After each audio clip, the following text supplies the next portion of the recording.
আমাদের এই নগর উন্নয়ন কমিটির সম্মানিত সভাপতি জনাব হযরত পাকশিয়া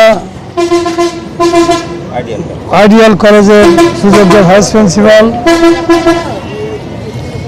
অধ্যাপক হযরত মাওলানা সিদ্দিকুর রহমান, জামাত উপজেলা সেক্রেটারি জনাব জাহাঙ্গীর আলম, ইউনিয়ন সারসা ইউনিয়ন আমির জনাব হযরত মাওলানা আবু ইয়াহিয়া সহ সম্মানিত নেতৃবৃন্দ ও ভাইয়েরা,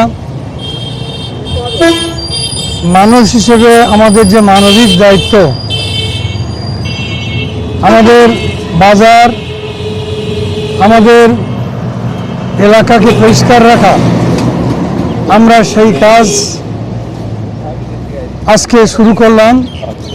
আমরা চাই আমাদের চতুর্পার্শ্বস্থ রাস্তাঘাট, বাজার, দোকানপাট পরিচ্ছন্ন থাকুক।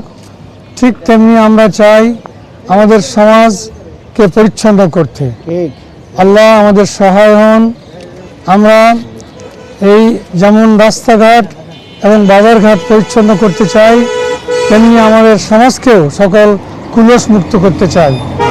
আল্লাহ আমাদের সহায় হন। আমরা যেন আমাদের সব অহংকার, সব অলসতা ঝেড়ে ফেলে মানুষের কল্যাণে নিরন্তর কাজ করে যেতে পারি। আল্লাহ হাফেজ। আসসালামু আলাইকুম। দুটো গ্রুপ ভাগন, দুটো গ্রুপ।